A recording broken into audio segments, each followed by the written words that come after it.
não se constranjam, tá? Então, eu queria...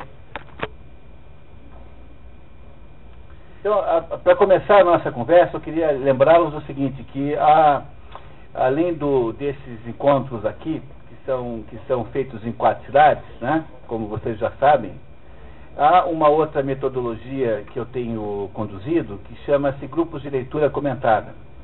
Nesse grupo de leitura comentada, nós lemos um livro inteiro do começo ao fim, durante 10 noites, tipicamente 10 encontros. Aqui em Curitiba, esses encontros acontecem quinzenalmente, sempre às segundas-feiras, uma segunda-feira sim, outra não, a primeira segunda-feira do ano em que acontecerá isso será no dia 3 de março, e este livro que nós vamos ler agora no primeiro semestre, durante 10 noites, né, 10 noites com intervalos quinzenais, vamos ler inteiramente o livro Ética a Nicômaco, de Aristóteles. Essa atividade já tem uma certa tradição, não é? Eu trouxe aqui, depois vocês podem pegar aqui na saída, que é um pequeno folhetinho sobre o assunto, é só pegar aqui comigo, né, logo depois. E essa atividade é uma atividade diferente dessa aqui, porque a gente fica lendo o livro mesmo. No preço da atividade já está o livro, porque não pode ser qualquer tradução, temos que ter a mesma tradução, e nós escolhemos aí uma tradução entre as disponíveis a melhor. A Ética Nicômaco é o livro quase central da filosofia moral de Aristóteles. A filosofia moral de Aristóteles é composta de 2 livros legítimos, 2 ou 3, basicamente a Política, a Ética Nicômaco, aí a Ética Eudêmica, que é uma primeira versão da Ética Nicômaco, e existem alguns livros que são espúrios, por exemplo, um livro chamado Da Economia. Para Aristóteles, o assunto economia é um assunto de gestão da família. Aristóteles não acha que assuntos financeiros pertençam à economia. A economia só pertence a assuntos ligados ao sustento da família. Então, ele chama de tudo que é envolvido com atividade econômica especulativa, ele chama de crematística, e diz que isso não pertence à economia e é de moral duvidosa. Isso tem 24 séculos em que Aristóteles disse isso. Então, para Aristóteles, o pedaço da atividade econômica que diz respeito à verdadeira economia está dentro da política. Há um livro chamado A Economia, que é considerado espúrio. Então, quem esteve nas férias comigo, lendo a política, e agora vai participar da Ética Nicômaco, terá feito aí mais ou menos um percurso por toda a filosofia moral de Aristóteles, que é uma maravilha. Esse livro Ética Nicômaco é um livro quase que inigualável como orientação para a vida, né? Afinal, a filosofia moral está entre os livros práticos de Aristóteles, que chamava de livro prático. Você tem, Aristóteles dizia que há livros chamados teoréticos, que são livros de conhecimento puro, há os livros práticos, que são os livros como a Ética Nicômaca, que ensinam a viver, e há os livros ditos técnicos, que são os livros para ensinar a fazer coisas. Então, Aristóteles tem nesse livro o coração da sua filosofia moral, Ética a Nicômaco, 10 noites a partir do dia 3 de março. No folhetinho não diz onde será, porque nós precisamos saber qual é a quantidade de pessoas para poder pegar um lugar adequado. Há um limite teórico aí de 20 pessoas. Não dá para ter mais que 20 por causa da metodologia que é composta da leitura total da obra. Então, quem tiver interesse é só pegar o telefone e marcar com a Patrícia, para nós aí até o final do mês irmos aí mais ou menos fazendo a turma. Tá certo? Como há 6 grupos de leitura que eu conduzo esse ano. Eu conduzo 2 grupos em Curitiba, 2 grupos em São Paulo e 2 grupos em Paranavaí. 6 grupos ao todo. Nessa outra metodologia. Além desse aqui em Curitiba, também há um grupo em torno do livro Como Ler um Livro, que é um grupo de ensinar a ler com base no livro do Mortimer Adler, Como Ler um Livro. Em Paranavaí, a gente estuda o Paideia, do Werner Jäger, e estuda o René Guénon. E em São Paulo, estamos estudando Chesterton, Ortodoxia, e estamos estudando um grupo para crianças pobres, chamado Hércules, que conta a vida de Hércules, com os 12 trabalhos de Hércules, que são 12 grandes desafios que é preciso vencer na vida para a gente ser minimamente heróico. Bom, né, apesar de que eles já são mais ou menos assim, né? Então, quando paramos aqui no nosso assunto chamado O Senhor dos Anéis, estava a Sociedade do Anel, que é o grupo de 9 excursionistas que estão acompanhando Frodo para levar o anel para a destruição nas montanhas da perdição, não é? Então, esse grupo está lá nas cavernas de Moria, tentando ver como é que faz para atravessar aquilo, né? E aí o líder espiritual do grupo, que é o Gandalf, parou um pouquinho para tomar um fôlego e pensar na vida. Então, voltamos aí à página, o capítulo 5, né? Página 13, é isso? Capítulo 5? Quem é que está na vez? Muito bem, vamos lá, Chico. A ponte de Khazad-dûm. Um velho diário encontrado na câmara do túmulo de Balin revela os acontecimentos nos últimos dias de Moria, antes de a fortaleza ser inteiramente tomada por hordas de orcs, e fala em misteriosa força maligna. Ao sair da câmara, a comitiva é atacada por orcs e por um grande troll das cavernas. Durante a batalha, Frodo é atingido no peito pelo troll, mas, para a surpresa de todos, não se fere graças à cota de malha de Mithril. Gandalf fracassa em trancar a porta com um feitiço, graças a poderoso contra-feitiço vindo do outro lado, mas consegue bloquear o caminho, fazendo desmoronar parte da câmara. Assim, a sociedade pôde escapar para o segundo salão, de onde já podiam ver a passagem para os portões, acessíveis apenas por estreita ponte de pedra. Correm para a saída, mas, ao atravessar a ponte, descobrem o mal de que falava o diário e aquilo que Gandalf mais temia, Balrog, um grande demônio das profundezas, cercado de fogo e sombra, que, na mão direita, carregava uma espada com uma língua de fogo cortante. Na mão esquerda, trazia um chicote de muitas correias. Enquanto os outros fogem, Gandalf enfrenta o inimigo sobre a ponte, e a sombra à sua volta se espalhou como duas grandes asas. Levantou o chicote, e as correias uniram e estalaram. Saía fogo de suas narinas. Gandalf ficou firme. Você não pode passar, disse ele. Os orcs estavam quietos, e fez-se um silêncio mortal. Sou um servidor do fogo secreto, que controla a chama de Anor. Você não pode passar, o fogo negro não vai lhe ajudar em nada. Chama de Udum. Volte para a sombra, não pode passar. Gandalf destrói a ponte sobre o monstro com o feitiço e, enquanto os outros fogem, o Balrog mergulha nas profundezas, arrastando com ele Gandalf enroscado no chicote. O resto da sociedade consegue sair a salvo de Moria, mas a tristeza tomou conta deles, que choraram por muito tempo, alguns em pé e quietos, alguns atirados ao chão. Dum, dum, as batidas dos tambores foram ficando mais fracas, até que não se ouviu mais nada. Hoje a primeira baixa, né? O Gandalf na luta com o Balrog dentro das cavernas de Moria, então é morto. E o grupo então agora só é composto de 8 pessoas, 8 indivíduos, já sem o Gandalf. Que foi um prejuízo muito grande, né? Afinal, tratava-se do mais importante de todos eles. Mas vamos ver como é que ele se sai. Roseli, por favor. Capítulo 6, Lothórin. Aragorn assume o comando da sociedade e cuida dos feridos.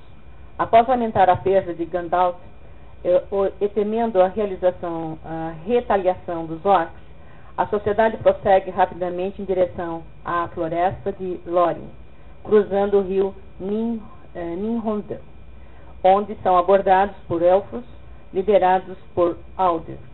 Os elfos suspeitam dos estranhos viajantes, sobretudo do anão que os acompanha. Mas, ao reconhecer Legolas e graças a mensagens enviadas por Eärendil, concordam em levá-los vendados até a cidade secreta sobre as árvores de Lothórin. O grupo percebe estar sendo seguido por Gollum. Ao aproximar-se do centro da floresta de Lórien, cruzam a colina de Serin a Anhod, onde Aragorn parece ficar muito feliz, como se o local lhes despertasse belas recordações. Despertando de seu devaneio, olhou para Frodo e sorriu. Aqui está o coração do reino élfico, na terra, disse ele. E aqui mora meu coração para sempre, a menos que haja luz além das estradas escuras que devemos percorrer, você e eu. Venha comigo. E segurando a mão de Frodo, deixou a colina de Selin Arrond, para a qual nunca mais retornou em vida. Capítulo 7. O espelho de Galadriel. Na cidade élfica de Caras Galadon, os viajantes conhecem, no grande salão construído sobre a mais alta árvore da floresta, o casal que a governa, Celeborn e Galadriel, senhor e senhora de Lórien, que lamentam a perda de Gandalf, de quem eram velhos amigos. Todos os membros da sociedade ficam com a sensação de ter suas mentes lidas por Galadriel, que parecia estar telepaticamente oferecendo a cada um aquilo que mais desejava. Todos eles pareciam ter tido uma experiência semelhante. Cada um sentiu que se lhe oferecia uma escolha entre uma sombra cheia de medo, que se encontrava lá na frente, e alguma coisa profundamente desejada que se apresentava clara aos olhos do espírito. E que, para tê-la, bastava desviar-se da estrada e deixar a demanda e a guerra contra Sauron para outros. Tive também a sensação, disse Gimli, de que minha escolha permaneceria em segredo e seria apenas de meu próprio conhecimento. Para mim pareceu muito estranho, disse Boromir. Talvez tenha sido apenas um teste, e ela pensou em ler nossos pensamentos para seus próprios propósitos, mas quase poderia dizer que ela estava nos tentando e oferecendo o que ela fingia ter o poder de nos dar. Durante a estadia em Caras Galadon, Legolas e Gimli aproximam-se e todos aprendem sobre a história dos elfos. Numa determinada noite, Frodo e Sam são levados por Galadriel até uma fonte que reflete como um espelho capaz de mostrar imagens de lugares e tempos distantes, passados ou futuros. Galadriel permite que olhem no espelho, mas adverte para os perigos de interpretar ou deixar-se guiar pelas imagens por ele reveladas. Posso ordenar ao espelho que revele muitas coisas, respondeu ela. E para algumas pessoas posso mostrar o que desejam ver, mas o espelho também revelará fatos que não foram ordenados, e esses são sempre mais estranhos e compensadores do que as coisas que desejamos ver. O que você verá, se permitir que o espelho trabalhe livremente, não posso dizer, pois ele revela coisas já passadas, coisas que estão acontecendo e as que ainda podem acontecer. Mas o que ele vê, nem mesmo o mais sábio pode dizer. Você deseja olhar? Então Sam vê o condado sendo devastado. Frodo, em princípio, observa Gandalf usando uma roupa branca e Bilbo descansando em o seu quarto, mas, de repente, o espelho ficou totalmente escuro, como se um buraco se abrisse no mundo da visão, e Frodo olhasse no vazio. No abismo negro apareceu um único olho, que cresceu lentamente até cobrir quase toda a extensão do espelho. Tão terrível era aquela visão que Frodo ficou colado ao solo, sem poder gritar ou desviar o olhar. O olho estava emoldurado por fogo, mas era ele mesmo que reluzia, amarelo como o de um gato, vigilante e atento, e a fenda negra de sua pupila era um abismo, uma janela que se abria para o nada. Então o olho começou a se movimentar, procurando algo de um lado e de outro, e Frodo percebeu, com medo e certeza, que ele próprio era uma das muitas coisas que estavam sendo procuradas. Mas também percebeu que não podia ser visto, por enquanto, a não ser que o desejasse. O anel que estava pendurado na corrente de seu pescoço ficou pesado, mais pesado que uma pedra, fazendo a cabeça pender para baixo. Ao observar o anel no dedo de Galadriel e descobrir tratar-se de um dos 3 grandes anéis élficos, Frodo, impressionado com a beleza e esplendor da senhora de Lórien, oferece ou um anel a ela, que o rejeita, temendo, como Gandalf, ser corrompida por seu poder. Muito obrigado. Quem é que está na vez? Todos entenderam esse pedaço aí? Tá. Encontraram mais uma cidade élfica no alto das árvores. Lá há esta Galadriel, que é a rainha dessa cidade, e que mostra a eles um poço onde há um efeito de um espelho, e eles veem, então, o Frodo vê aí então que o anel está, o olho está olhando para ele. O olho de Sauron está procurando o tempo todo a ele, porque ele tem um anel que atrai o Sauron. Então, continuamos. Adeus a Lórien, a essa cidade. Os 3 barcos élficos, 3 barcos cedidos pelos elfos, Frodo e seus amigos navegam o rio Anduin, mas, antes de deixar a terra de Lórien, são homenageados com um banquete de despedida a bordo do navio de Galadriel e Celeborn. Esse rio Arduin é o rio central que divide o leste do oeste. É esse rio o mais importante de todos. Além de receberem mantos élficos que os tornariam semi-invisíveis e um tipo especial de alimento chamado pão de lembas, ganharam outros presentes. Um frasco com a chamada luz de Earendil para Frodo, a luz da estrela de Earendil, uma joia engastada da fonte de Galadriel, uma luz brilhante. Que brilhará? Que brilhará ainda mais quando a noite cair ao seu redor. Uma bainha e um broche prateado incrustado com uma pedra esverdeada para Aragorn. Pequenos cintos de prata para Merry e Pippin, um arco para Legolas e uma caixa de terra para Sam. Gimli, fascinado com a beleza de Galadriel, pede-lhe uma mecha de seu cabelo e ela lhe concede 3 fios dourados. Por que uma caixa de terra para Sam? Porque o Sam é jardineiro, não esqueçamos, né? Esse Sam é um jardineiro. Tá? Pode continuar. Capítulo 9, o Grande Rio.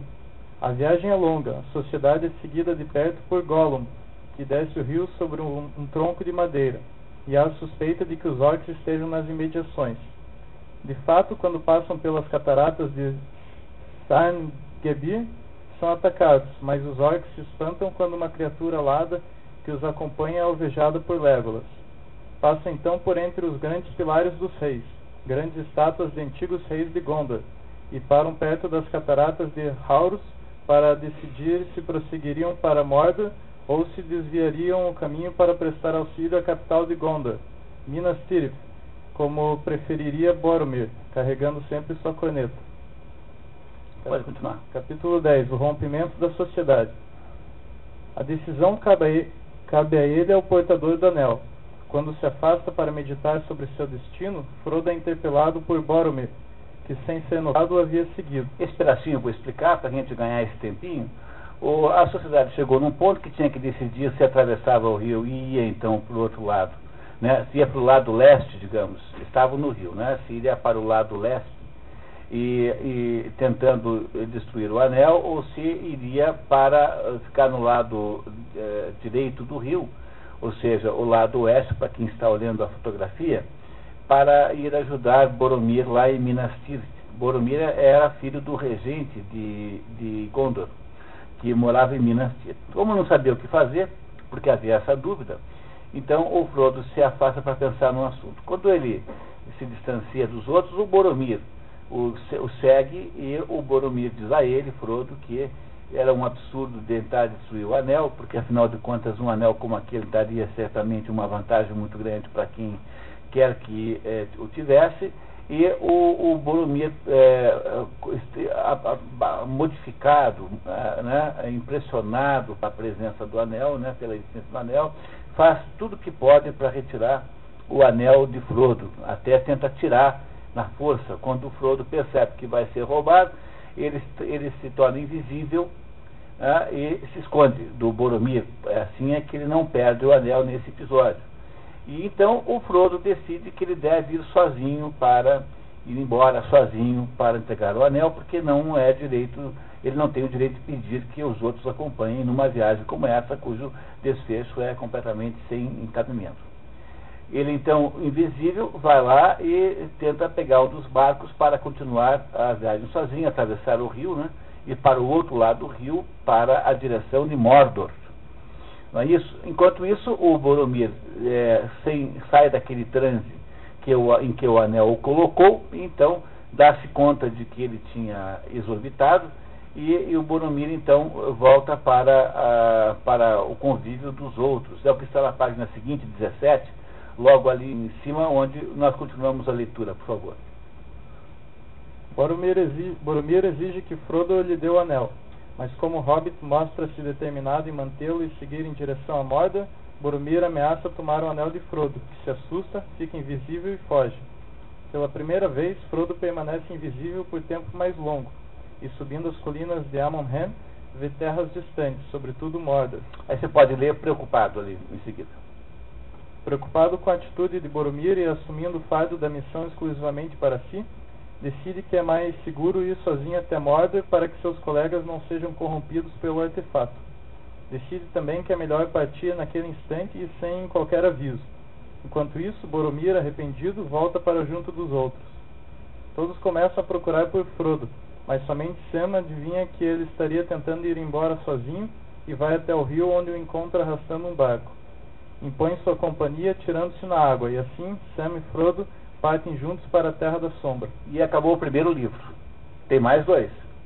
Esse primeiro livro acaba então quando a sociedade está desfeita, porque o Gandalf morre, o Sam e o Frodo juntos vão embora para tentar destruir o anel sozinhos. E os outros todos ficam lá, sem que eles tenham se despedido deles. Então vamos ver o que acontece agora em seguida. Muito obrigado. Quem é que está na vez, por favor, Paulo? Vamos lá, livro 3. Capítulo 1. A partida de Boromir. O som da grande corneta de Boromir ecoa por Amon-Hen e é ouvido por Aragorn, que subira a colina para procurar Frodo. Passo largo corre em auxílio ao guerreiro, mas encontra Boromir emboscado por orcs, agonizando. O guerreiro de Gondor morre nos braços de Aragorn, tendo tido tempo apenas para confessar, arrependido, a tentativa de tomar o anel de Frodo e relatar a captura de Merry e Pippin por orcs. Gimli e Legolas também aparecem e, ao notarem um dos barcos e as bagagens de Frodo e Sam faltando, deduzem a partida destes. Por não terem condições ou tempo para realizar o funeral apropriado, entregam o corpo de Boromir ao rio, acomodando-o num dos barcos e o fazendo descer o rio no seu esquife improvisado até o grande mar. Vamos deitá-lo num barco com as suas armas e com as armas de seus inimigos derrotados, disse Aragorn. Vamos enviá-lo à cachoeira de Hauros e a oferecê-lo aos Anduin. Ao rio, né? Ao rio Anduin. O rio de Gondor cuidará para que pelo menos nenhuma criatura maligna desonre seus ossos. Os 3 membros restantes da comitiva decidem tentar resgatar Merry e Pippin e iniciam a caçada aos orcs que os haviam levado. Com ou sem esperança, seguiremos a trilha de nossos inimigos, e aí deles se acabarmos sendo mais rápidos. Faremos uma caçada que será considerada um pródigo nos 3 reinos, dos elfos, anões e homens. Lá vão os 3 caçadores. Portanto, o grupo de 9 ficou 3. O Gandalf morreu. O Sam e o Frodo foram com o barco sozinhos. O Boromir morreu. E os 2 hobbits que tinham sobrado foram sequestrados por orcs. Sobraram só, portanto, o anão, o elfo Legolas e o Aragorn, o homem Aragorn. Esses 3, então, resolvem ir atrás dos 2 sequestrados, né, seguindo a trilha dos orcs. Muito obrigado, Paulo. Está na vez, Cláudio. Capítulo 2. Cavaleiros de Rohan. Por 3 dias, o trio remanescente segue a trilha dos orcs e no quarto encontra a tropa de Thorin. Cavaleiros do reino de Rohan, que segundo Aragorn são voluntariosos e cheios de orgulho, mas têm o coração sincero. São generosos em pensamentos e ações, destemidos, mas não cruéis, sábios, mas incultos, não escrevendo nenhum livro, mas cantando muitas canções, à maneira dos filhos dos homens antes dos anos escuros. Os cavaleiros são liderados por Éomer, sobrinho do rei Théoden de Rohan, que lhes informa terem enfrentado e derrotado 2 dias antes um grupo de orcs, sem que, contudo, tenham encontrado qualquer vestígio das criaturas pequenas a que o trio chama de hobbits e que causa espécie. O pessoal não conhece os hobbits. Então, veja, há os mistérios todos nessa situação, porque os Rohans, que são vizinhos de Gondor, estão mais ao norte de Gondor, estão entre Gondor, portanto, e o condado, não conhecem os hobbits, que atribuem serem apenas uma espécie de figura mitológica. E eles então acham muito estranho aquilo. Podemos pular a citação e ir direto para Elmer. Elmer explica que, graças a Gandalf, sabe que a guerra entre Rohan e Isengard, terra controlada por Saruman, é inevitável, mas lamenta o rei não ter ouvido o Mago Cinzento. O Mago Cinzento é o Gandalf, lembra que ele é cinzento, e o Mago Branco é o Saruman. Então, esse Saruman que domina Isengard, que é, lembra que ele havia traído os magos e havia se bandeado para o lado do Sauron, não é isso? É essa guerra que vai nascer entre este Saruman e os homens de Rohan. Continuamos. A Aragorn e seus companheiros é concedida permissão especial para atravessar as terras de Rohan e Éomer cede-lhes um par de cavalos pertencentes a cavaleiros caídos na batalha contra os orcs. O trio, com Legolas e o anão montando o mesmo animal, vai investigar os vestígios da batalha entre os orcs e os Rohirrim, à procura de pistas dos hobbits. Ao acampar ao lado da floresta de Fangorn, vem aproximar-se e rapidamente aparecer um velho homem vestido de branco, que julgam ser Saruman espionando. Ok, podemos continuar? Pode continuar mais um pouquinho. Capítulo 3, os Uruk-hai. A narração retrocede para a perspectiva dos hobbits raptados, que são poupados porque seus captores haviam recebido ordens de não matá-los antes de achar o anel. Pippin lamenta-se. Gostaria que Gandalf não tivesse persuadido Elrond a permitir que viéssemos, pensou ele. Que fiz de bom? Nada. Fui só um peso morto, um passageiro, uma peça de bagagem. E agora fui raptado e sou uma peça de bagagem para os orcs. No entanto, desentendimentos entre os orcs, que pertenciam a clãs diferentes e falavam idiomas diferentes, fazem com que eles briguem entre si. Quando um grande e orgulhoso Uruk-hai chamado Gir-Shinak leva os hobbits para longe para melhor os revistar, é morto pelos cavaleiros de Rohan, que acabam liquidando o resto dos orcs. Os hobbits pequenos não são percebidos na luta e escapam rastejando para a floresta. O capítulo 4 eu vou explicar, não precisamos ler, é um dos capítulos mais fracos da história.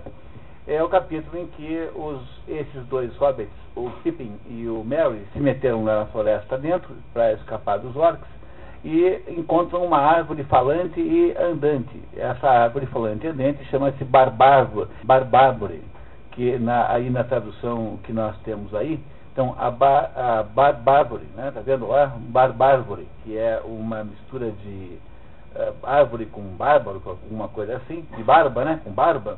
Essa árvore diz a eles que ela chama-se na verdade um Ent é Ent, e que ela é um tipo de árvore de que há muitas outras, mas estão todas em decadência, estão cada vez mais raras, e que eles estão muito preocupados porque o vizinho da floresta, que chama-se Saruman, que é o Mago Branco, tem feito devastação da floresta para retirar linha com a qual ele está alimentando as fornalhas em Isengard, de uma fábrica de orcs.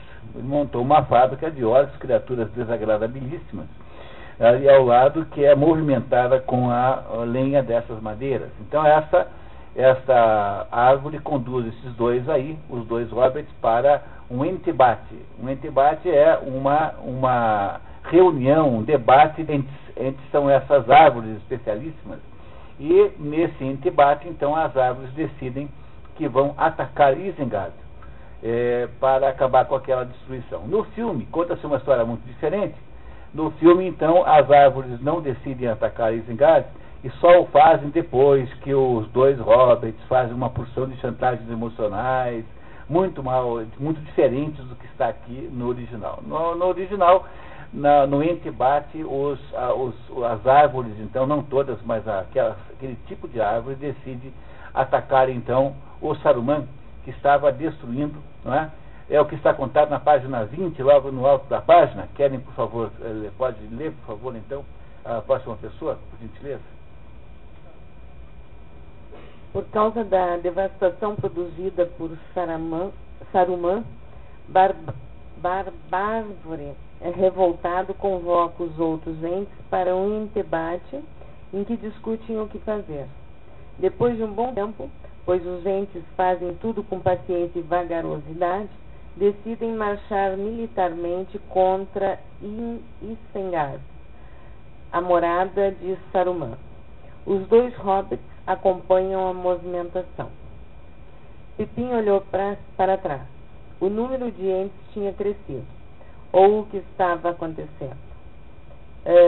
No lugar onde deveriam estar as costas nuas que tinham atravessado, ele teve a impressão de ver bosques de árvores, mas elas estavam se movendo. Será que as árvores de Fangorn estavam acordadas e que a floresta estava subindo, marchando sobre as colinas em direção à guerra? Estavam sim, com certeza. Pode ler o próximo capítulo do Cavaleiro Branco. Cavaleiro Branco. A narração volta para Aragorn, Legolas e Gimli, que encontram as adagas dos hobbits no campo de batalha e decidem perseguir a trilha floresta de Fangorn, adentro, onde, no mesmo local em que Bárvore havia encontrado os pequenos, são confrontados por um velho vestido de branco. Para a surpresa de todos, trata-se de Gandalf, renascido após a sua batalha com Balrog, que causara a morte de ambos. Pronto, então agora reapareceu Gandalf. Ele de fato morreu naquela batalha, mas ele ressuscitou. Ele não nos diz por quê. No texto ele nos diz que não contará o que aconteceu com ele. Na verdade é que ele está de volta com uma diferença. Agora, em vez de ser Gandalf o cinzento, agora ele é Gandalf o branco. Ele de alguma maneira foi promovido em termos de cor, em termos de importância, tá? Vamos lá. Gandalf, que parece saber tudo sobre o paradeiro dos hobbits, conta-lhe sobre Bárvore, o guardião da floresta. É o mais velho dos entes, e sobre o perigo que ronda o reino de Rohan, pois Saruman, que prepara-se para enfrentar o rei Théoden, tem disseminado discórdia entre os Hórins para enfraquecê-los. Assim, decidem partir para a capital de Rohan, a cidade de Edoras. Quanto a Frodo, Gandalf observa que a concentração das forças de Sauron no exterior, em busca pelo anel, provavelmente resultaria em atenção menor aos portões de Mordor, que ficariam menos bem guardados, facilitando a entrada do portador do anel, pois o inimigo, é claro, já sabe há muito tempo que o anel está viajando e que seu portador é um hobbit. Sabe o número dos integrantes de nossa comitiva, que partiu de Valfenda, e que tipo de pessoas somos, mas ainda não percebe nosso propósito claramente. Quando Gimli lhe pergunta sobre sua luta com Balrog e sobre suas novas vestes brancas e não cinzentas, Gandalf responde que por uma eternidade lutou nas profundezas até que uma grande fumaça se ergueu à nossa volta. O gelo caiu como chuva. Joguei o inimigo para baixo e ele caiu e quebrou a encosta da montanha no ponto em que a atingiu ao ser destruído. Depois a escuridão me dominou e eu me perdi do pensamento e do tempo, e vaguei muito por estradas que não vou contar. Aragorn sente-se mais confiante por ter Gandalf de volta ao seu lado, dizendo: Gandalf, você é o nosso capitão e nossa insígnia. O Senhor do Escuro tem 9, mas nós temos um, mais poderoso que eles, o Cavaleiro Branco. Passou pelo fogo e pelo abismo, e eles devem temê-lo, Iremos aonde nos levar. O Gandalf passou pelo fogo e pelo abismo.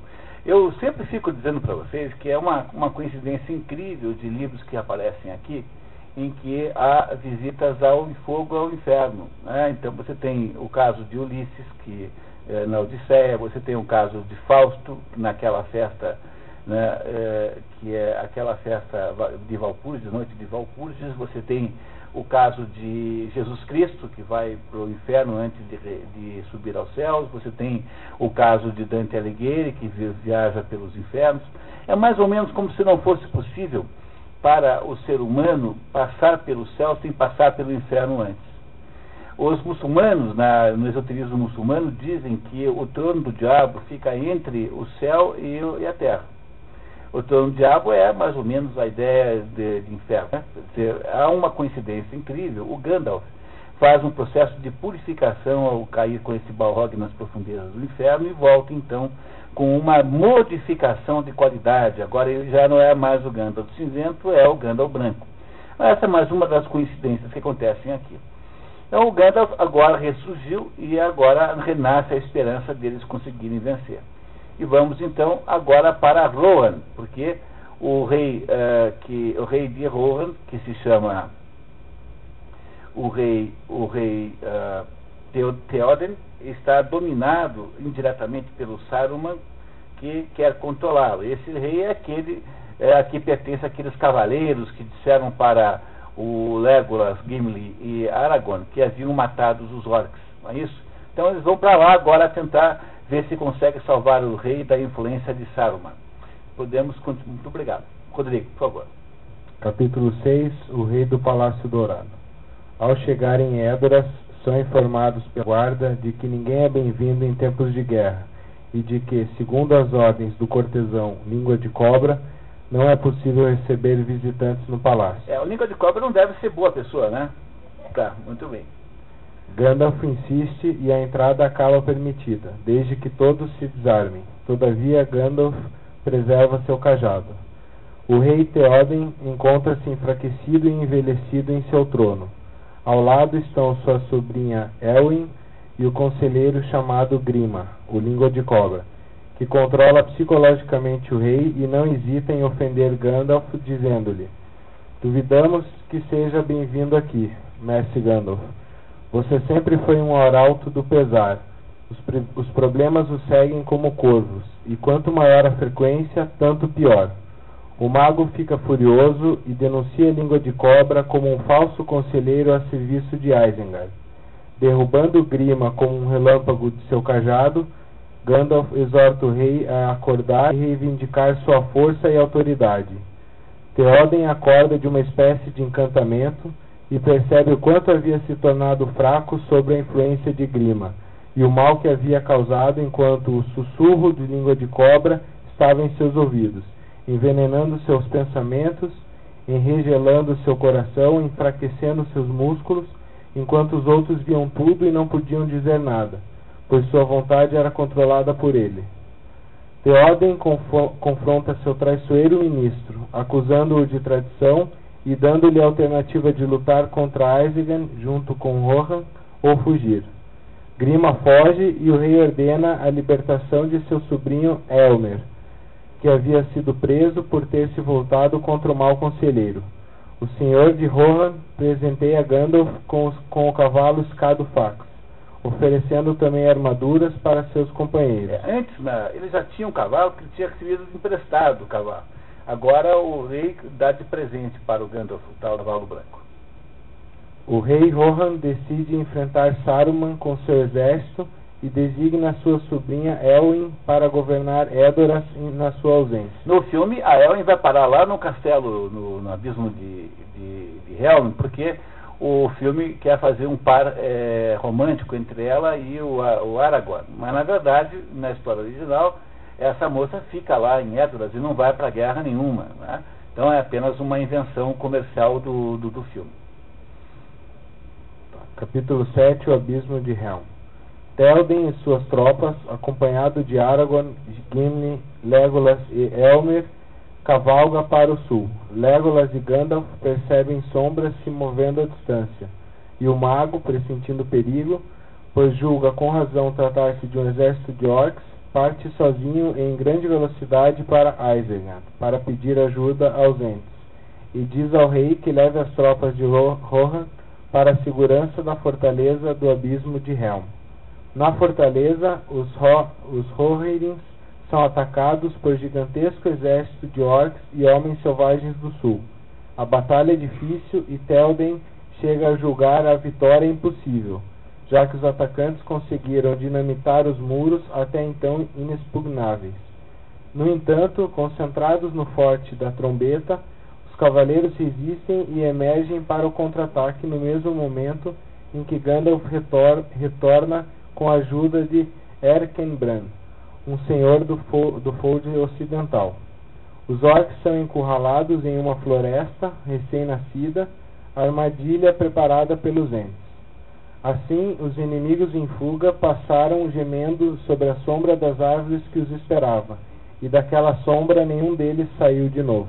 Então os orcs todos foram, que tentaram matar os cavaleiros de os Rorins, né, cavaleiros de Rohan, são então mortos, são então derrotados pelas forças Rohan, com a ajuda de pessoas que vieram trazidas pelo Gandalf e pelas árvores que montaram uma floresta armadilha. Quando os orcs entraram nela para se esconder, foram mortos pelas árvores. Então, aí, daqui para frente, pessoal, para que a gente possa ter aí um bom debate sobre o conteúdo, eu vou mais ou menos resumindo a continuação da história. A gente vai ler ainda mais um pouquinho, tá? Daqui a pouquinho. O que acontece em seguida, no capítulo 8, a estrada para Isengard, é que, depois dessa vitória, o grupo volta para Isengard para ver o que havia acontecido lá e descobre que as árvores tinham destruído tudo. As árvores, lembra que haviam feito aquele embate? As árvores destruíram uma represa, inundaram todas aquelas fábricas subterrâneas do Saruman, fábricas de orcs, e então o Saruman ficou junto com aquele língua de cobra que havia fugido lá para o seu mestre, ficaram então ilhados naquela torre onde o Saruman morava. No capítulo 9, então, eles também, a comitiva que vem lá do abismo de El encontra o Pippin e o Merry lá, que os dois, né, julgavam perdidos, estavam então até então ainda sequestrados. Então reface um pouquinho a sociedade, apenas com a ausência do Sam e do Frodo, que estão tentando entregar o anel para as profundezas do fogo, e o Boromir, que havia morto definitivamente, de fato, né? Muito bom. Quando chega no capítulo 10, então, o Saruman, que está bloqueado, ele tenta fazer uma negociação usando uma feitiçaria e usando então de habilidades de sedução, tenta conseguir que o rei de Rohan e o Gandalf façam com ele um acordo para que ele não se sinta tão derrotado. Ele, na verdade, é repelido, o anão o chama de maligno, há uma briga entre eles, e o língua de cobra tenta atingir Gandalf, jogando em Gandalf uma esfera de vidro que ele, certamente em língua de cobra, não sabia o que era, e que não chegou a pegar no Gandalf, e o Merry pegou aquela esfera e guardou, e em seguida descobre-se no capítulo 11 que aquela esfera é um palantir. Um palantir é uma espécie de esfera de comunicação pela qual você olha para se comunicar com outras pessoas. Aquela esfera era muito perigosa porque por ela o Sauron podia descobrir onde estava o anel. Se o Sauron pudesse se comunicar com alguém da comitiva, da sociedade, contasse para o Sauron que o anel estava viajando com o Frodo. Quando esse perigo o Gandalf tenta impedir dormindo agarrado na esfera, mas o Pippin, que é encrenqueiro e é um sujeito assim, muito assim, moleque, vai lá de noite, tira com todo cuidado das mãos do Gandalf, olha na esfera e entra em contato com o Sauron. Quando o Gandalf descobre isso, retira dele a esfera, e é muito tarde. O Sauron já, não que o Sauron tenha recebido alguma informação importante, mas de certo modo houve até um benefício nisso, porque agora o Sauron ficou duvidando sobre quem é que tinha o anel de verdade. Houve uma certa confusão para o Sauron, mas essa confusão quase gerou o final de toda a história com essa falta de cuidado do Pippin.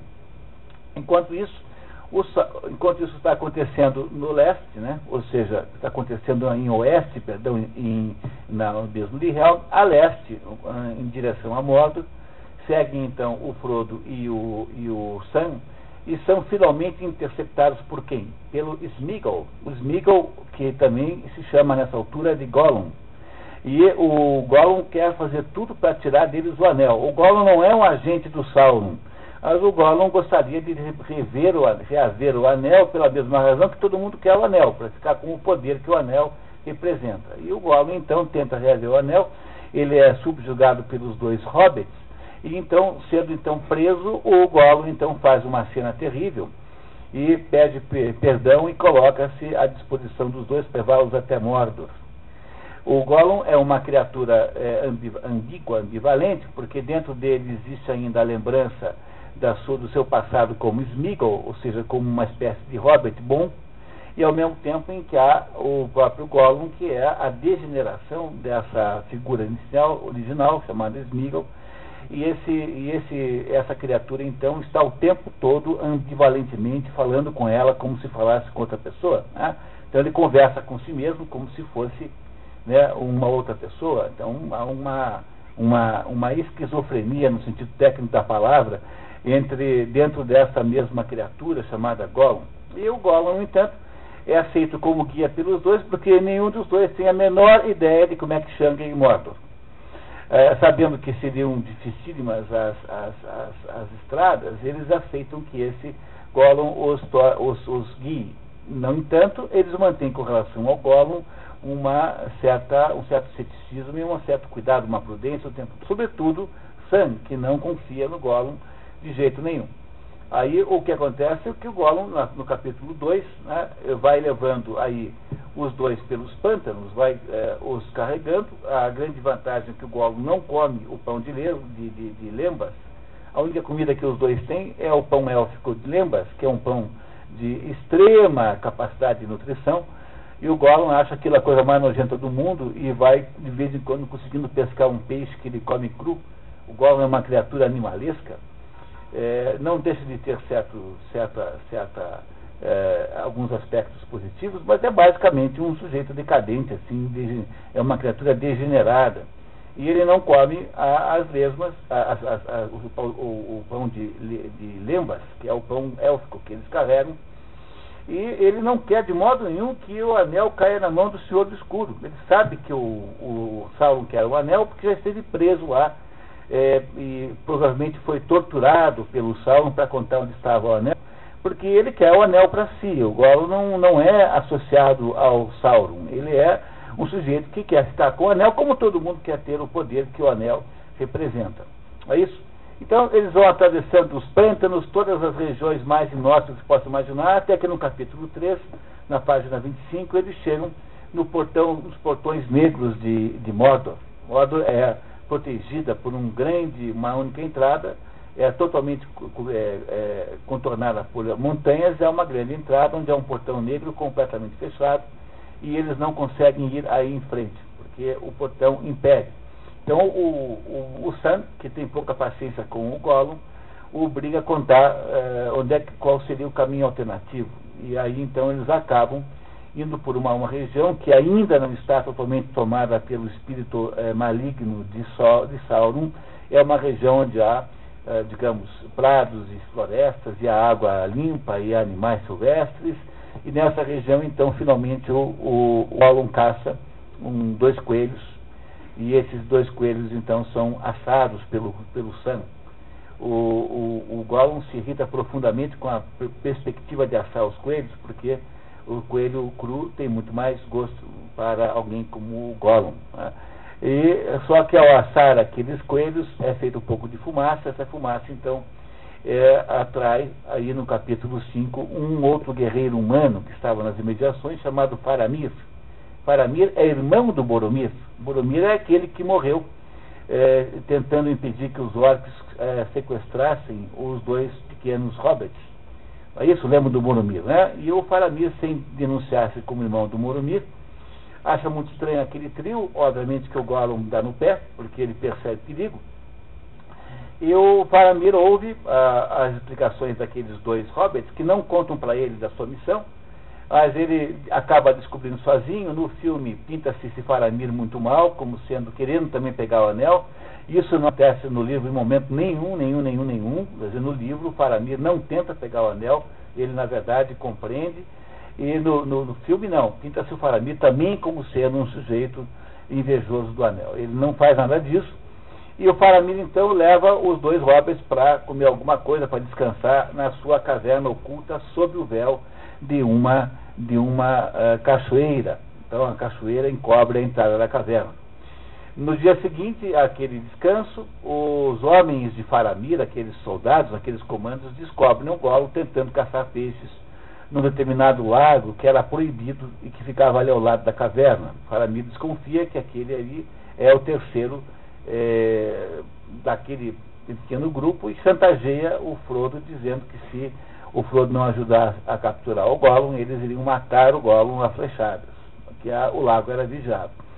Frodo então vai lá e convence o Gollum a vir para a direção dele. O Gollum é preso, interrogado sem grandes violências assim, e depois é libertado junto com o Frodo e com o Sam para que pudessem partir juntos. O Gollum na verdade é perdoado assim sob sursi, é colocado condicionalmente em liberdade, contanto que obedeça ao Frodo. O Gollum não entende nada disso, então acha-se meio traído. Então aquele pedaço do Gollum que é contra o Frodo ficou fortalecido. Então ele dizia para o outro assim: "Kill him, hate us, kill him." Ficava com aquela conversinha de Gollum. E aí eles acabam continuando na sua direção de encontrar as montanhas onde deverão destruir o anel. Não é? E no capítulo 8 eles então sobem e vão para pegam um outro atalho chamado um monte chamado Cirith Ungol no capítulo 8 e irão então tentar evitar o caminho onde os orcs estão vigiando. Quando chega o capítulo 9, o Gollum arma uma armadilha para os dois.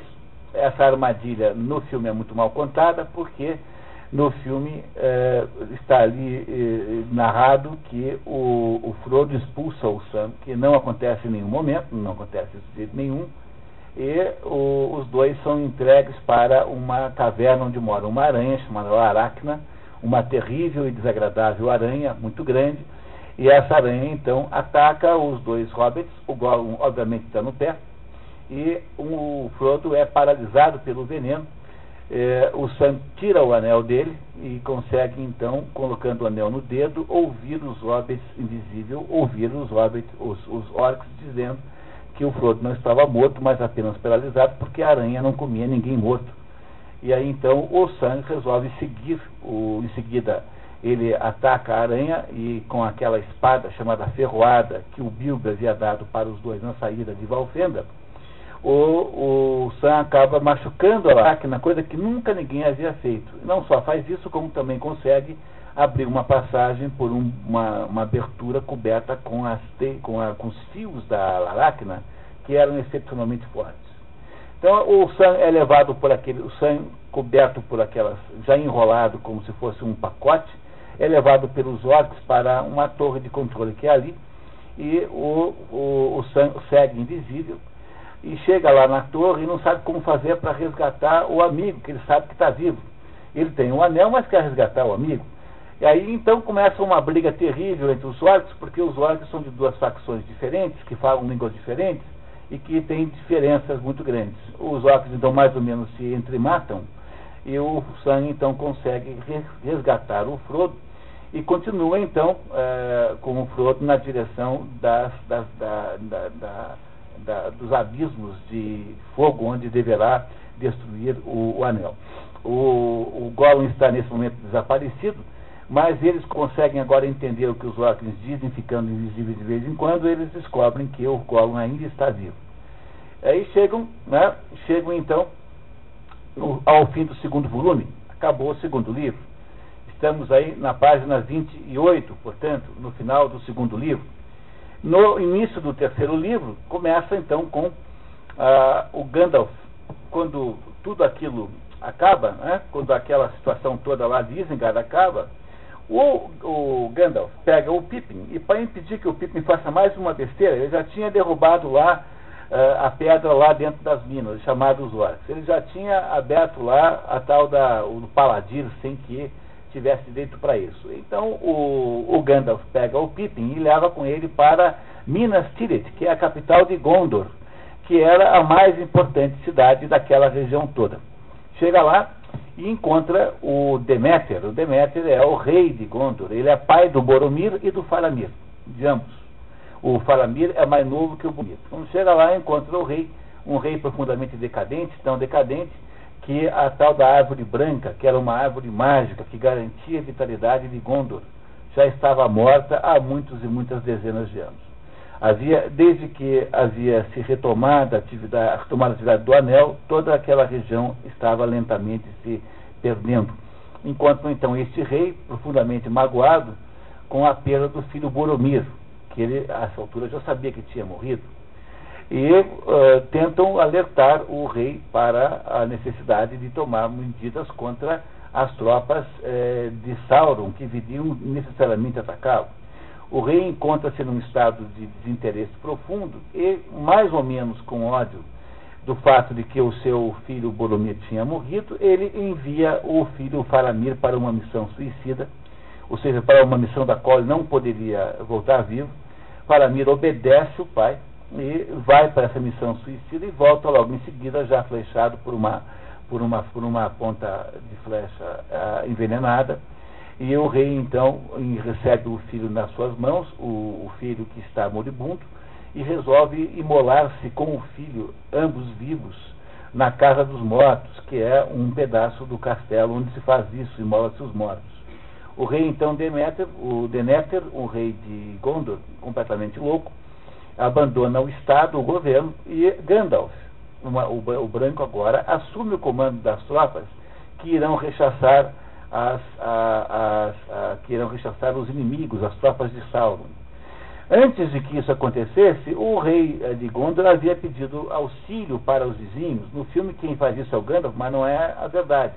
Na verdade, no livro quem pede o auxílio é o rei de Gondor, e havia tropas chegando e chegavam a cada momento, tropas associadas, aliadas a Gondor para lutar contra Sauron, mas essas tropas eram todas muito pequenas e não seriam capazes de rechaçar um exército muito, muito, muito maior que Sauron havia enviado para atacá-lo.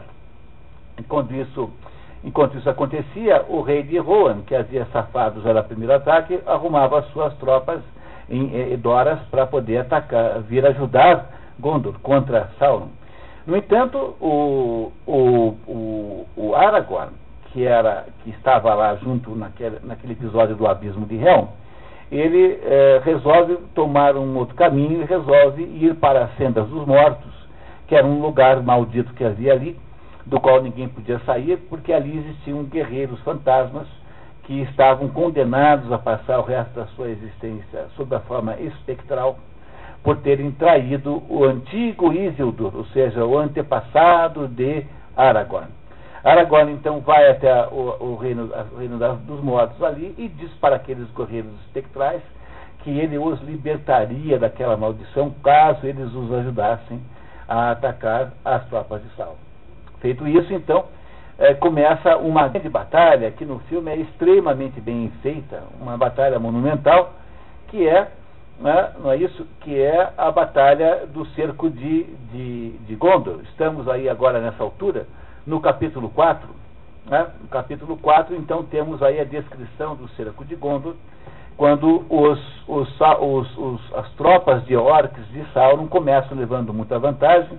Gandalf coordena as tropas de Minas Tirith contra os atacantes, enquanto isso o rei louco Denéter tenta matar-se com o filho moribundos na Casa dos Mortos. Os defensores começam tendendo a perder, no entanto, na medida em que chega Rohan e depois em que chegam os cavaleiros espectrais, então a luta torna-se contrária, a situação modifica-se, inverte-se, e finalmente Sauron é completamente derrotado na Cavalgada dos Rorins, no capítulo 5. Isso aqui é certamente homenagem à Cavalgada das Valquírias, de Wagner. E aí então, até o fim mais ou menos deste capítulo, o que acontece de importante é que o rei de Rohan, ele acaba sendo morto nessa batalha, apesar de que houve aí ajuda muito grande do Pippin, e o Aragorn, havia uma lenda que dizia que os reis tinham poder de cura. Aragorn então testa essas suas habilidades e acaba mostrando que ele é o rei que precisava voltar a reinar em Gondor, porque o rei de Gondor, chamado Denethor, não era rei, era regente, era alguém que estava no lugar do rei. E então o Aragorn, nesse momento, e apenas nesse momento, fica claramente qualificado como o rei que estava voltando para recuperar a ordem e recuperar o poder perdido pela destruição que estava acontecendo por parte das forças malignas de Sauron. E então o que acontece aí é que o Gandalf e os seus amigos, tendo vencido Sauron, pensam assim: bom, o que interessa no fundo é que o Frodo consiga destruir o anel. Como é que nós podemos fazer para ajudar que isso aconteça?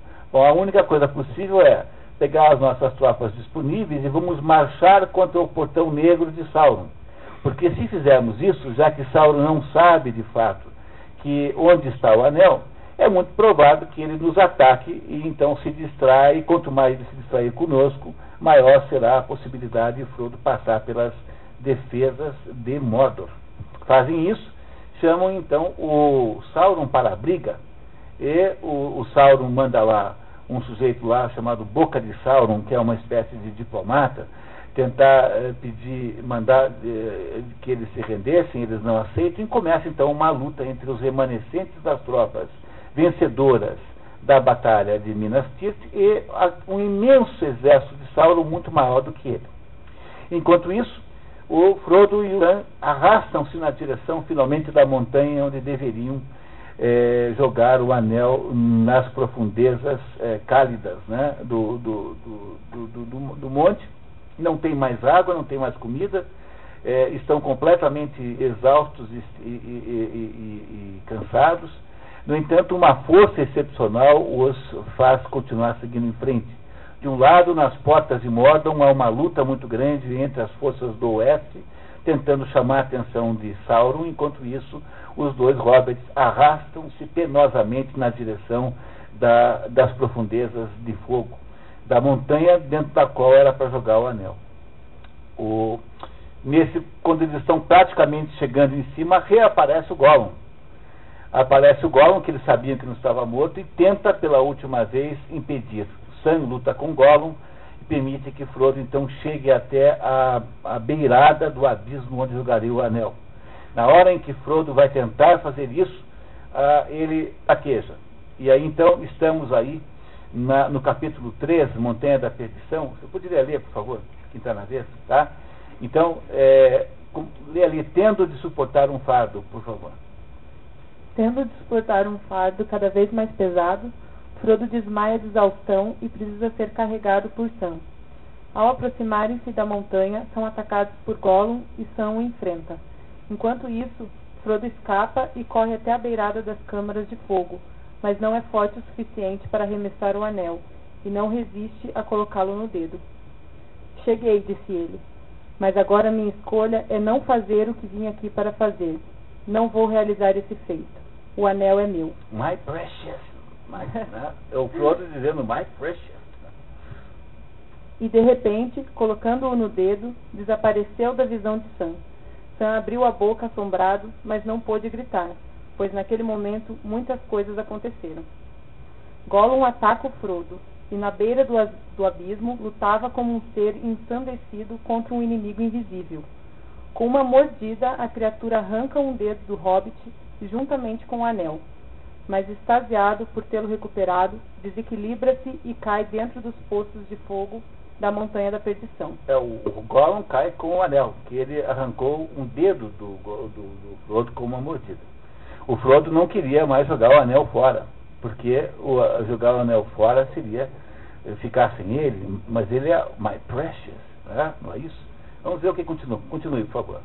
O espírito de Sauron perece juntamente com o anel, e todo o seu reino entra em colapso. Torres caíram e montanhas deslizaram, paredes desmoronaram e derreteram. Esboroando-se, enormes espirais de fumaça e jatos de vapor subiam e se espalhavam, até formarem um teto semelhante a uma onda ameaçadora. E sua crista alucinada se crispou e veio descendo e cobrindo tudo, espumando sobre a terra.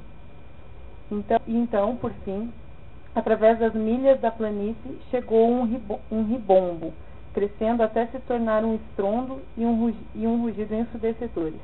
A terra tremeu, e a planície arfou. Abriu-se em brechas, e o Orodruin cambaleou. A missão estava cumprida, e Frodo lembra-se das palavras de Gandalf, segundo as quais até mesmo Gollum tinha um papel a fazer. Se não fosse por ele, Sam, eu não poderia ter destruído o anel. A demanda teria sido em vão, no fim de tanta amargura. Então vamos perdoá-lo, pois a demanda está terminada, e com sucesso, e tudo está acabado. Estou contente por tê-lo comigo, aqui no fim de todas as coisas, Sam. Muito bem. Daí para frente o que acontece é que aqueles orcs que estavam lutando com as tropas do oeste na frente dos portões, com a morte de Sauron, né, com a destruição do anel, eles automaticamente se perdem as forças e eles se dispersam e são mortos e trucidados, e acaba fundamentalmente a história.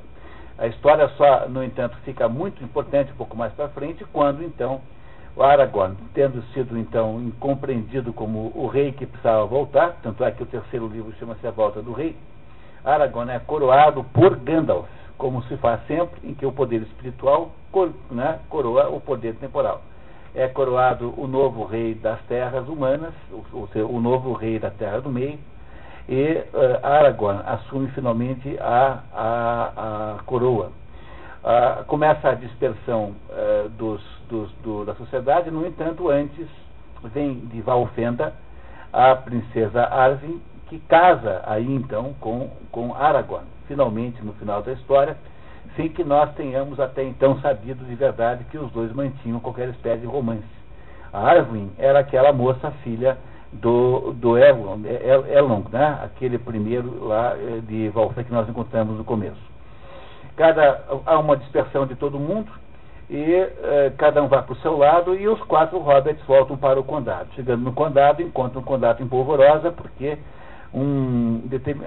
estava tudo mudado e havia sido implantada uma tirania da pior tipo possível, e que tiranizava todas as pessoas. Eles então não aceitam a tirania e descobrem que por trás da tirania estava o Saruman e o Língua de Cobra, que haviam fugido da torre e haviam estabelecido lá uma pequena tirania, mas muito menor do que a outra, né? Quer dizer, uma tirania sul-americana, assim,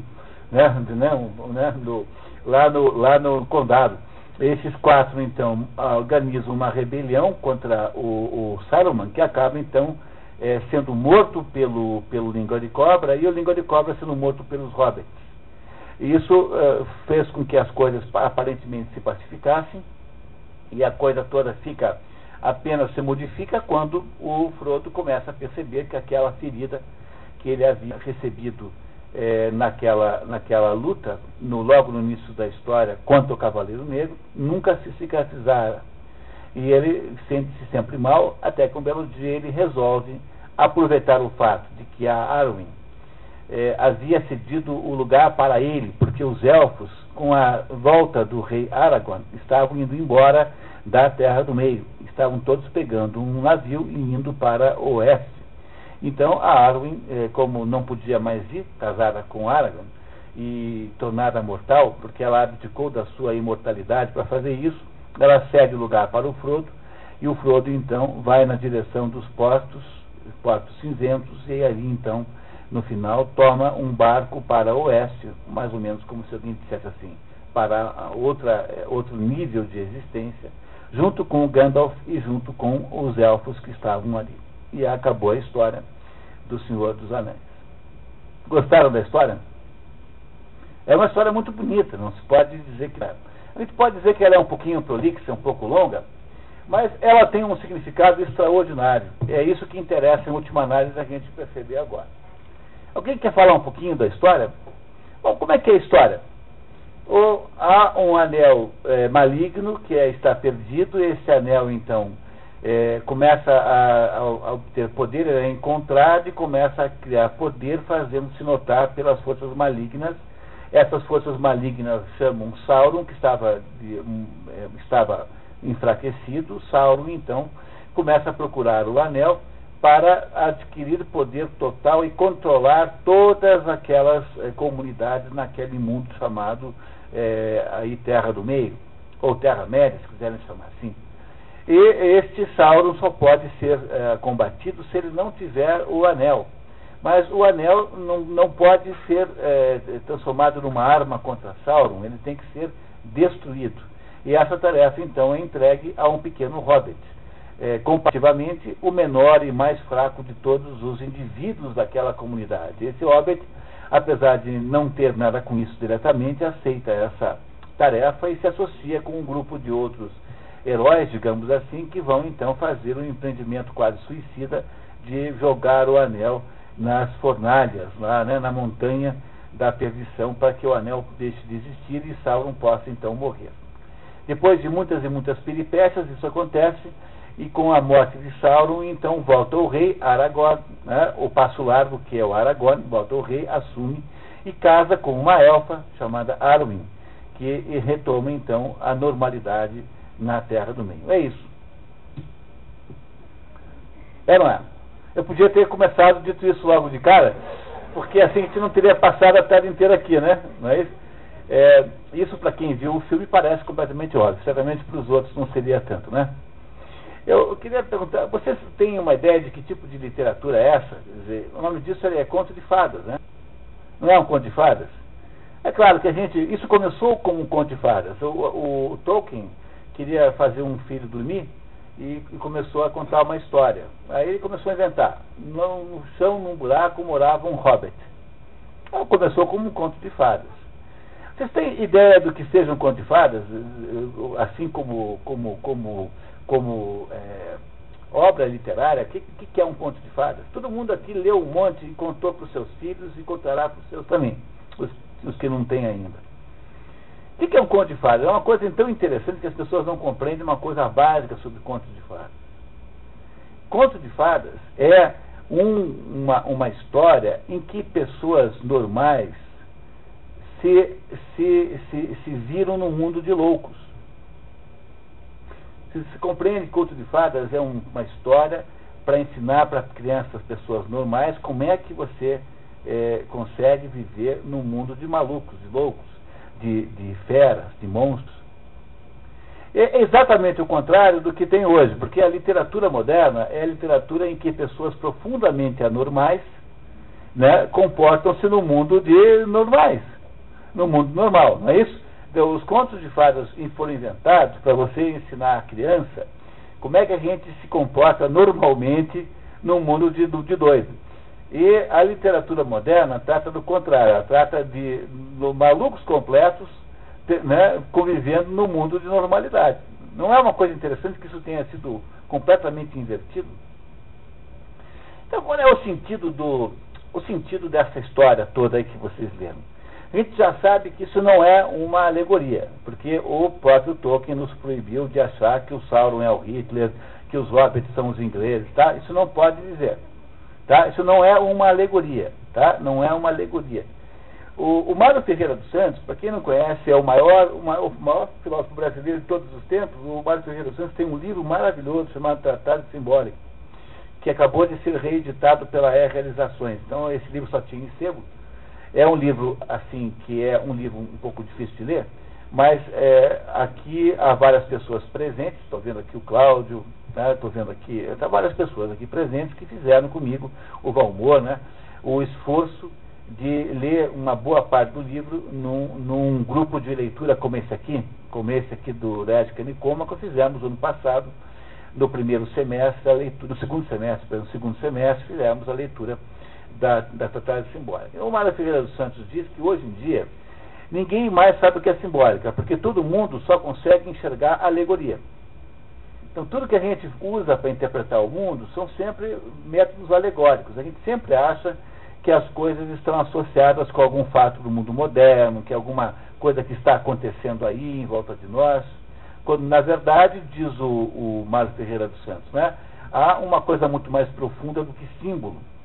Mas o que é, na verdade, símbolo? Se não entender bem qual é o sentido de símbolo, nós não vamos entender a interpretação possível da história do Senhor dos Anéis. Veja, vamos fazer aqui um raciocínio bem básico. Olha aqui, ó. De um lado eu tenho a realidade, do outro lado eu tenho a mente humana. A mente humana percebe a realidade, mas a mente humana, ela percebe a realidade por alguma intermediação, porque tudo aquilo que nós percebemos da realidade entra pelos sentidos. Os sentidos precisam lidar com alguma coisa. Essa coisa que entra pelos sentidos é chamado por vários nomes, por signos, sinais, enfim, há muitos nomes pelos quais nós damos para isso, que intermedia a realidade e o nosso cérebro. Antigamente, a gente achava-se que havia uma categoria especial de intermediários chamados símbolos. Isso hoje em dia ninguém mais acha que tem, pela mesma razão pela qual só se consegue pensar em alegoria. Também hoje em dia pensa que todos os símbolos se reduzem a símbolos, por exemplo, vamos dizer assim, linguísticos, porque a linguagem é um tipo de simbologia. Não é isso? Por exemplo, se você sabe português, você sabe que a letra G-A-T-O, ela equivale a um certo animalzinho, peludinho, que faz miau, miau. Mas se você não for um birmanês, que não conhece português, a palavra gato não te diz nada. Portanto, a linguagem também é um processo simbólico que nós aprendemos quando nós dominamos a linguagem. Não é isso?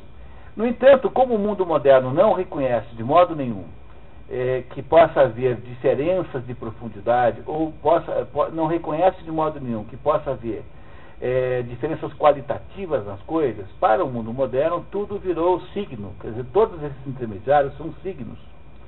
Esses signos foram então resumidos no mundo moderno por uma ciência chamada semiótica ou semiologia. Semiótica é o nome que dá essa ciência o John Locke, que é um filósofo inglês, e semiologia foi o nome que Ferdinand de Saussure deu a isso. Então, para esses modernos, o conjunto do estudo desses intermediários é tudo chamado semiótica, semiologia. Não sei se vocês compreendem que isso representa uma profunda decadência. Quer dizer, do mesmo modo que a alquimia decaiu para a química, ou seja, ela perdeu o sentido simbólico. O que é decair? Perdeu o sentido simbólico. Do mesmo modo que a astrologia perdeu o sentido simbólico e decaiu para a astronomia, em que você apenas estuda relações neutras entre astros, também a simbologia perdeu o sentido simbólico, né, e virou semiologia. Isso que a gente chama de semiótica no mundo moderno é apenas uma versão decadente da velha simbólica, essa que o Mário Ferreira dos Santos nos ensina a entender, e que não é mais possível no mundo moderno, porque o mundo moderno não reconhece mais símbolos. Por isso que todo mundo acha que o Sauron é o Hitler. Porque como a gente não reconhece mais símbolos, no máximo nós fazemos é nos contentarmos com alguma imagem pantográfica assim, do mundo moderno, entendeu? Como se fosse uma paráfrase, por exemplo, uma paródia. É a Caceta e Planeta fazendo uma paródia da novela. Então a gente pensa que tudo é assim. Por que a gente pensa isso? Porque nós não reconhecemos mais a existência do símbolo. Mas como é possível não reconhecer a existência do símbolo? Ora, os símbolos são muito diferentes dos outros signos. Por exemplo, vamos imaginar o seguinte, que você mora com um amigo e criam entre vocês um código para que quando alguém está com a namorada, tem que põe na parede, pendura na janela uma camisa vermelha, então o outro não sobe. Não é uma coisa comum? Pois, esta camisa vermelha na parede é um símbolo, porque, enfim, é um signo. Porque, afinal de contas, o que são signos, símbolos? O que é a palavra gato? São todas coisas que estão no lugar de outras. Então, eu, em vez de trazer o gato e mostrar para você, eu digo gato. Gato, o que é? É alguma coisa que está no lugar do bichinho. Então, eu não preciso buscar um para falar daquele bicho para você saber do que eu estou falando. Então, signos e sinais, tudo isso, na verdade, são coisas que estão no lugar de outra coisa. No entanto, há uma diferença extraordinária entre a camisa vermelha, que é um código, portanto é um signo, é um sinal, de que o outro não pode subir, e um símbolo como a cruz, por exemplo, ou como um círculo. E onde é que está a diferença essencial entre essas duas coisas?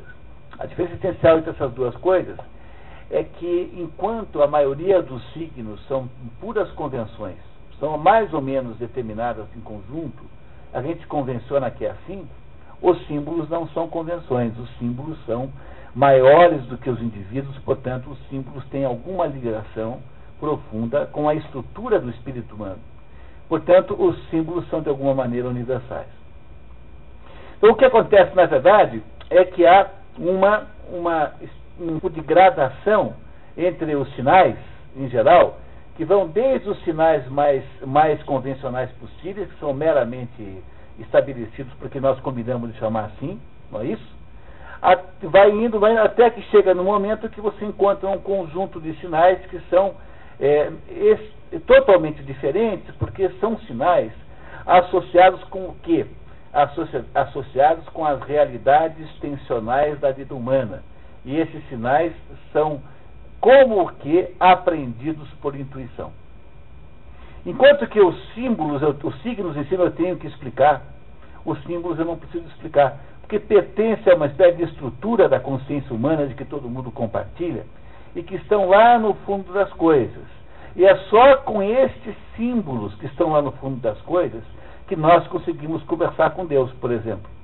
É só por meio da simbologia profunda que nós somos capazes de ter uma conversa com o transcendente.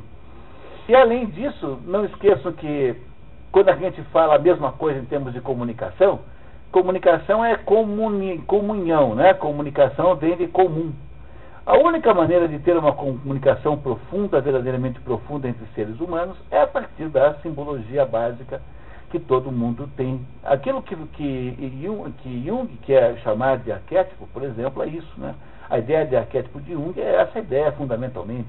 A ideia de que há alguma simbologia compartilhada. O que Jung não sabe fazer é explicar bem o que isso significa, porque ele acha que isso são resquícios do mundo da vida animal do ser humano, e não são. São resquícios de coisas que estão em cima e não de coisas que estão embaixo. Mas Jung não conseguiu se libertar daquela ideia freudiana de que a nossa existência é baseada nos nossos piores instintos. E esse é o problema de Jung, que é um psicólogo importante. Então, o que eu quis dizer para vocês é que a única possibilidade de compreender o Senhor dos Anéis é por uma interpretação simbólica. E o símbolo fundamental que está aí em questão, quer dizer, o símbolo fundamental que está aí sendo trazido é o símbolo do anel. Ora, o que o anel representa em última análise? Por que o anel tem que ser destruído de qualquer jeito? A história não é entre o bem e o mal, compreenderam? Porque a interpretação, digamos assim, mais comum é achar que essa é a velha e incansável luta entre o bem e o mal. Mas não é, não. Podemos ir um pouco mais profundo. Se a gente é capaz de olhar para isso com um pouco mais de profundidade e entender de verdade a obra. Por que o anel tem de ser destruído? Para poder responder isso, eu tenho que responder a seguinte pergunta. O que é que ele simboliza? O que o anel simboliza? O que o anel é? Pensem, uma das características do símbolo é que, enquanto os sinais, em princípio, não precisam ter nenhuma analogia, não tem, de modo nenhum preciso fazer analogia com nada, eu posso escrever, posso, em vez de dar uma camisa vermelha, posso colocar qualquer camisa na parede, lá na janela. Não há nenhuma ligação entre a roupa e o perigo de interromper um ato amoroso, por exemplo. Né? Enquanto os sinais podem ser de qualquer jeito, podem ser de qualquer maneira, os símbolos não. Os símbolos necessariamente têm em si algum processo de analogia. Tem alguma coisa neles que fala, que entrega aquilo que ele simboliza. E o que o anel tem basicamente? É só descrever. O que o anel é? É um círculo perfeito, porém, é perfeito o círculo do anel, mas ele tem uma outra característica. Qual é? Maligno não é implícito a ele a característica, mas o que está na cara do anel, quer dizer, que está no próprio anel, que a gente não pode deixar de perceber. Ele é um círculo circular, perfeito e pequeno. Não é um anel pequeno? Ele cabe no dedo, né? O anel, ele é circular, perfeito e pequeno. Pois o que tem que ser destruído é isso. É isso que tem que destruir. Destruir aquilo que é circular, perfeito e pequeno. Olha, o que é isso em última análise? Por que o Tolkien se deu o trabalho de fazer a vida inteira estudando isso para fazer esse livro? Ele não queria fazer um livro de aventuras. Muito embora seja bom como livro de aventuras, não é esse o sentido pela qual um autor eruditíssimo como o Tolkien, um homem que passou a vida inteira estudando coisa difícil, foi fazer um livro desse. Assim, toda a essência, toda a trama, todo o coração da obra está na destruição do anel. Ora, o que é o anel? Para vocês poderem entender o que é o anel, eu acho que a gente podia pensar em olhar para esse assunto com outro olhar agora, para a gente chegar à conclusão certa. Muito bem, né? Então duas maneiras básicas de você olhar para a vida e para o mundo que está em volta de nós é assim. A primeira maneira é você achar que esse mundo é cheio de mistérios. A outra maneira é você achar que esse mundo é cheio de certezas. Há uma tensão fundamental na nossa vida, é o fato de que nós vivemos num mundo misterioso e, no entanto, nós só conseguimos viver na medida em que nós encontramos certezas. Não é isso? O que se chama de ciência? Não é um processo de obter alguma certeza sobre alguma coisa? Todo processo do conhecimento humano é um processo de perseguir certezas, de alguma maneira, de um jeito ou de outro. Há aí, nesse caso, uma contradição extraordinária entre essas duas coisas. Essa tensão natural entre os mistérios do mundo e as certezas que nós temos sobre o mundo não pode ser resolvida, em última análise, porque é assim que é a vida humana. A vida humana é essa miséria entre todo esse mistério que nos cerca, do qual nós não sabemos quase nada, e a necessidade de passarmos a vida encontrando alguma maneira, algum pedaço de tábua para a gente segurar nesse turbilhão extraordinário da vida. Vocês compreendem que isso é uma coisa tensional e que, portanto, não é solúvel? Tudo aquilo que é tensional não é solúvel. O que é uma tensão? Uma tensão é uma situação em que há um impacto, uma pressão mútua permanente da qual não é possível haver solução nenhuma. Toda a vida humana é tensional. Não há grande obra de arte. Como é que você sabe que você encontrou um grande livro? Todo grande livro, toda grande obra de arte, toda grande ópera, toda grande pintura, toda grande obra humana de natureza artística tem, no fundo, um fundo tensional. Porque aí você sabe que o sujeito atingiu de verdade as profundidades essenciais da vida. Pois a ideia de que o anel é a solução para o mundo, ou seja, todo mundo querer pegar o anel, é uma tentativa de resolver o problema. Mas essa tentativa não funciona, porque você transformar o mundo, né, você utilizar o anel como símbolo da solução para o mundo, do poder, é você criar uma solução perfeita, mas pequeniníssima. Você é fechar o sistema e não abrir. Portanto, no fundo, o que se contrapõe ao anel não é o não anel, mas é a cruz. A cruz, no sentido simbólico, a cruz é uma forma geométrica que tem possibilidades para todos os lados. O anel e a cruz estão em oposição, porque o anel é um sistema em que não há nenhuma possibilidade de sair daquela circularidade que é fechada. E a cruz, ao contrário, tem as possibilidades todas para todos os lados. O anel corresponde à aceitação da explicação lógica como sendo a única possível, enquanto a cruz corresponde à possibilidade de conviver com o mistério.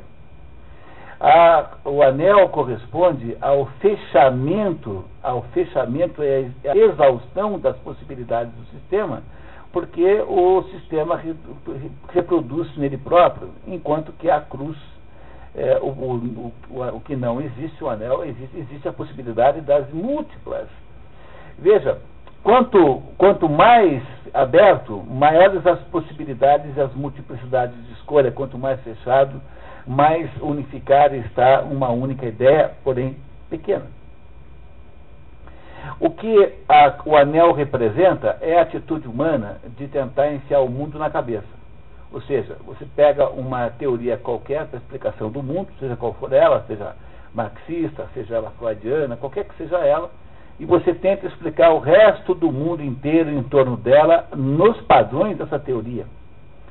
Pois o que a cruz representa, ou o que acontece depois que você destrói o anel, é que finalmente você, não tendo mais que colocar o mundo dentro da cabeça, você pode finalmente colocar a cabeça no mundo.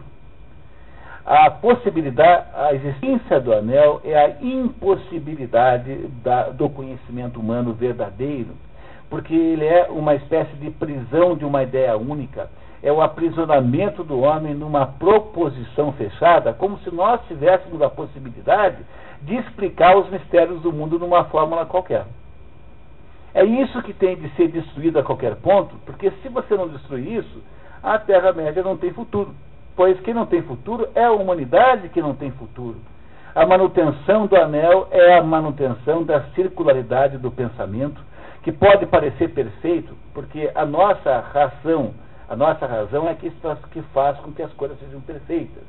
O anel é o predomínio da racionalidade no mundo, e a destruição do anel é o predomínio da imaginação. Não existe possibilidade de vida humana fora da imaginação. Dentro da racionalidade estamos todos perdidos e todos condenados a repetirmos como papagaios determinado anelzinho que foi estabelecido como sendo a ideia dominante que nos cerca. O que o Senhor dos Anéis está propondo é destruir esta redução da vida humana a um pequeno conjunto de explicações que os seres humanos fazem a partir da sua própria percepção deles mesmos, ou seja, sem a possibilidade de permeação dessas coisas para fora, com o mundo fora de nós. Na verdade, o que a gente nunca deve esquecer é que tudo flutua num mar de mistérios. E toda vez que você tenta produzir um anel, você transforma esses mistérios em arremedos de explicação para caber na sua pequena teoriazinha marxista, freudiana, não sei o que, que é só o que o mundo fez no século XX. O século XX passou o tempo todo criando teorias reducionistas nas quais você enfia o mundo. Então, o marxismo explica o amor entre os casais, explica o amor de pais e filhos, explica a religião, explica qualquer coisa pelo critério marxista. É só você pegar o autor certo. O freudismo explicará todas as relações humanas, todas as relações econômicas, todas as relações sociais por meio de explicações freudianas, ligadas à repressão dos sentimentos, enfim, ligadas aos desejos.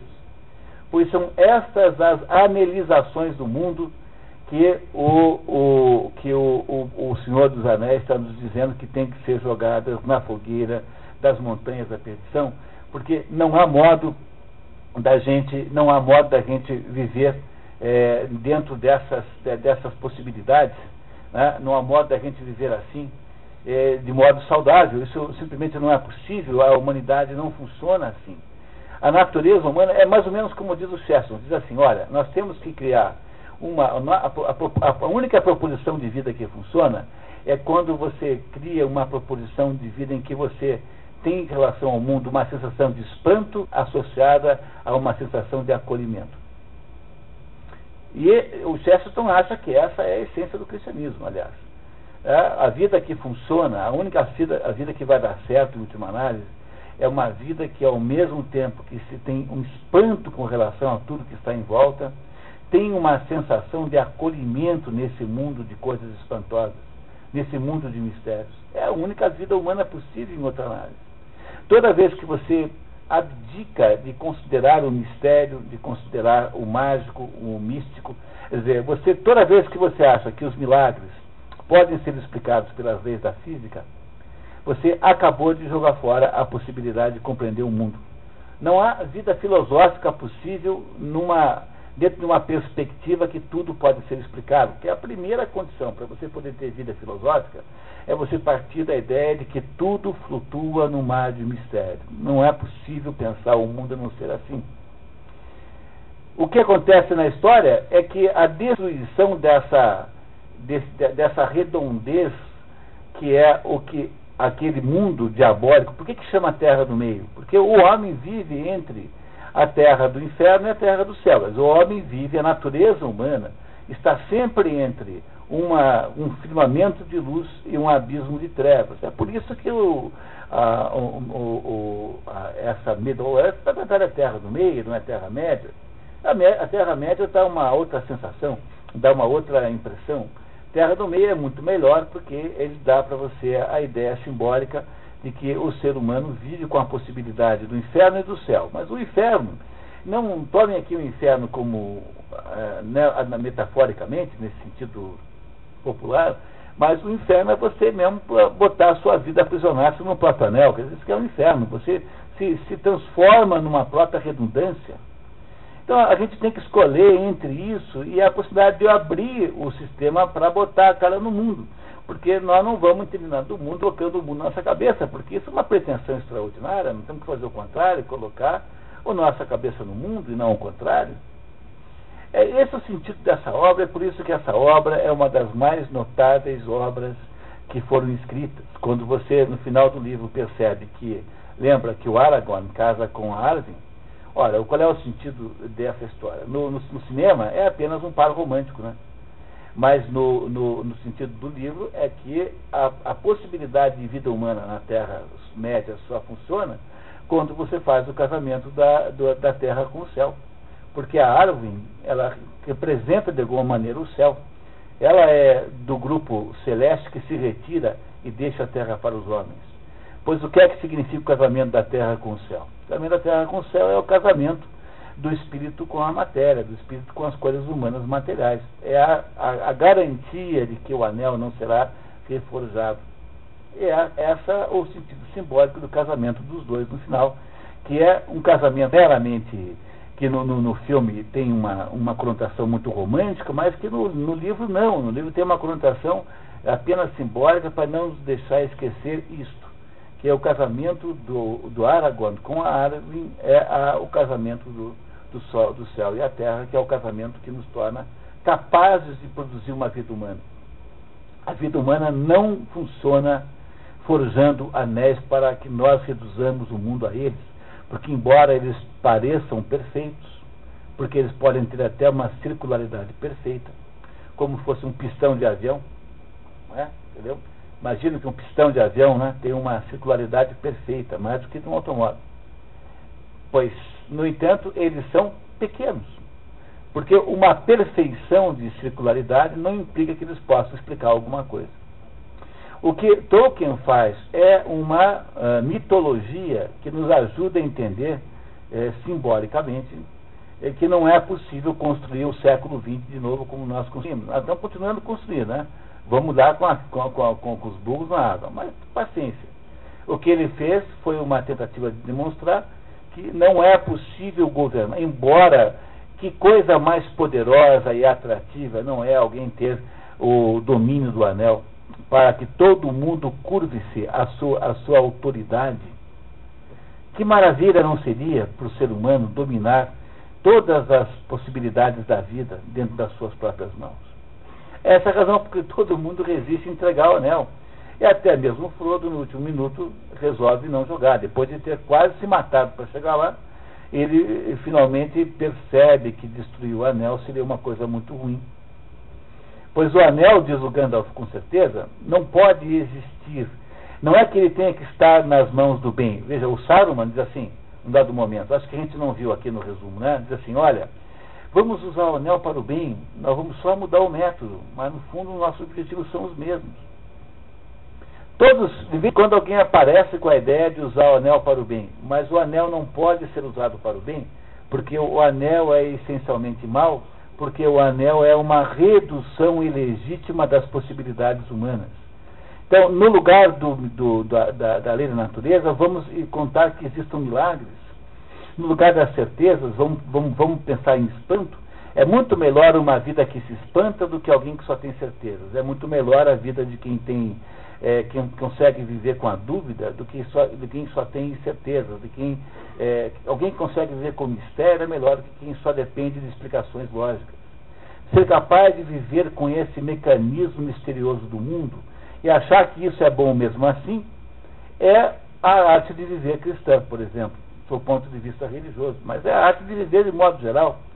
entender que isso, tudo que existe em volta de você, é alguma coisa que você nunca compreenderá. Então não há nenhuma razão para aprender isso em nenhum esquema. Rodrigo.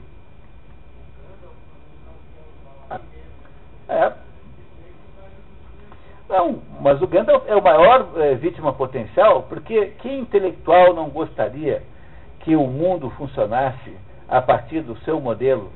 Veja o quanto Marx deve ser um fantasma no inferno feliz.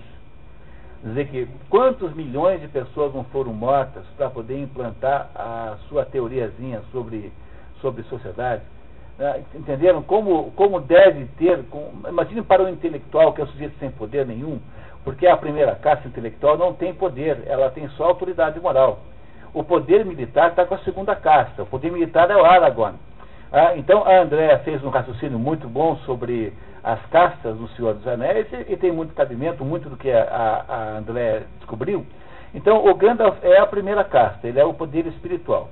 Ora, o poder espiritual vive o tempo todo precariamente, porque o que você é quando você é poder espiritual, quando você é um Brahmane? Você só tem autoridade moral. Você não pode mandar ninguém tecer. Há uma mania hoje em dia aí, dessas coisas de administração de empresas, de dizer que conhecimento é poder. Mas conhecimento é poder coisa nenhuma. Só se você tiver o conhecimento dos números da loto, mas isso não é conhecimento coisa nenhuma, isso é apenas uma informação, insider information ainda por cima. Ora, ao contrário, de modo geral, quem sabe alguma coisa não tem poder nenhum. O sujeito que mais sabe não está na universidade. Podem ter certeza absoluta que há uma relação inversa entre capacidade de saber alguma coisa e inserção no establishment, por exemplo, intelectual das universidades. Então, o sujeito que aprendeu alguma coisa é justamente que não tem poder nenhum. Ora, para alguém que está nessa situação de baixo poder, que coisa maravilhosa não seria controlar o mundo com o seu ideário, com o seu modelo? Esse é o anel que o Gandalf não quer botar no dedo dele, porque ele sabe que o poder, a vaidade é poderosíssima. E quem é que vai dizer que você não resistirá à tentação de mandar estabelecer imperialmente como as coisas são? Porque você desenhou o anel que todos querem ter, porque aquele anel representa o poder. O poder das ideias perfeitas, aparentemente, e pequenas. Olha, uma coisa fundamental na vida, hoje há muitas pessoas jovens aqui, né? Entenda uma coisa sobre a sua mente. A sua mente, ela é capaz de fazer coisas magníficas. A nossa mente racional, racio significa ração, né? Razão significa comparação. A nossa mente é capaz de dividir, separar, juntar, comparar. Então a nossa mente tem poderes incríveis, por exemplo, de descobrir que há uma contradição entre os pedaços, ou seja, que um determinado conjunto de ideias está torto. A nossa mente é capaz de resolver tudo isso. Ela é capaz de resolver tudo isso, mas a nossa mente é incapaz de perceber o que é verdade e o que é mentira. Nunca esqueçam que a palavra mentira vem da palavra mente. Porque a nossa mente é capaz de produzir os esquemas mais sofisticados, com toda a aparência de verdade, mas ser completamente mentira. Porque a nossa mente não sabe fazer a permeação de verdade e mentira, porque a nossa mente é horizontal. Então, horizontal. E quem diz para você se é verdade ou mentira não é a mente, é aquilo que os antigos chamavam de intelecto. Intelecto é uma situação vertical. O intelecto é aquilo que nós, de modo geral, reputamos ser a nossa intuição. A gente acha que, não é isso, né? A gente acha que o determinada coisa é assim, o determinada coisa é assado. A gente sente que é assim, é assado. A nossa intuição, muitas e muitas vezes, é muito mais útil do que o nosso raciocínio. Porque o nosso raciocínio é capaz de produzir todo tipo de auto-engano. Todo tipo de auto-engano que você quiser imaginar. A maior parte das pessoas que fazem besteiras homéricas fazem depois de ter construído uma justificativa racional para isso enorme. Por quê? Porque não ouviram a intuição e basearam-se na razão. Pois a razão é o maior, ela é a origem e a causa central daquilo que a gente chamaria de loucura. Você imaginar que todas as relações humanas podem ser definidas pelo dinheiro, como fazem os marxistas, é você simplesmente criar uma teoria louca.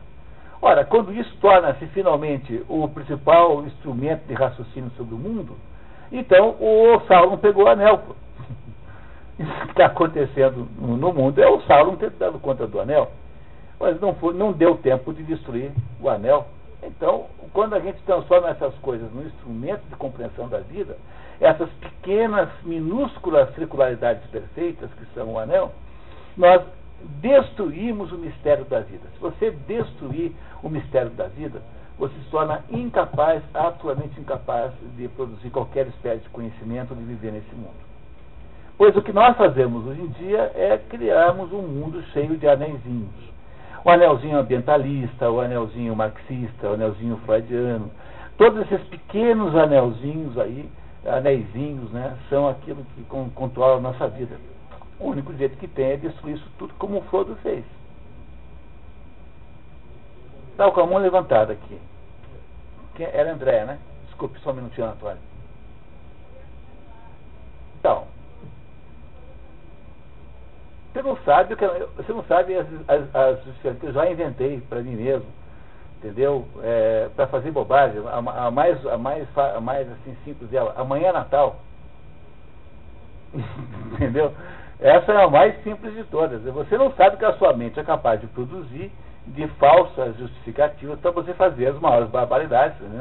Não que eu tenha feito muitas grandes, mas que sejam só são aceitáveis depois que a sua mente inventou uma explicação.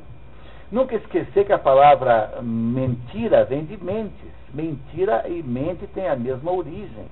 Então é preciso a gente desembarcar de uma vez da pretensão de construir uma vida humana com base na racionalidade. Você não vai conseguir. Você só consegue fazer bem quando você constrói uma vida humana com base na imaginação e não na racionalidade. O único jeito da vida humana dar certo é com base na imaginação. E para você conseguir ter imaginação, você tem que se comportar como criança que é capaz de perceber mundos que são invisíveis. Por isso é que Jesus diz: venham minhas criancinhas. Não que ele seja pedófilo, entendeu? Tá? Mas é porque ele está dizendo que o comportamento humano humilde, que é o comportamento que vai para o céu, é o comportamento que diz assim: olha, eu não entendo quase nada disso, pô. Eu não vou criar aqui a tirania da minha pequena ideia. Eu vou tentar pegar uns pedacinhos, o que eu puder dizer assim: olha, eu humildemente consegui aqui essas moedinhas do meu cofrinho. Mas o conhecimento humano é uma espécie de cofrinho que você põe lá, mas se você somar tudo, dá R$30. Que ninguém te dá a moeda de um, né? Que te dão para as crianças aquelas moedas que ninguém quer, 1 centavo. Né? R$1 você não põe. Então, o problema da vida humana é que você não vai para o céu, né? Aí olhando simbolicamente para o cristianismo, se você não tiver o comportamento de criança, que é o comportamento capaz de acreditar em elfos. Quer dizer, a ideia, né? Não elfos especificamente, mas a ideia de que tudo está boiando, tudo flutua no mar de mistérios. Mas dentro desse mar de mistérios nós temos que ter alguma certeza para viver. Pois esta contradição que há entre essas duas coisas é uma das tensões fundamentais que presidem, digamos, a estruturação da condição humana. A nossa condição humana é estruturada por essa tensão.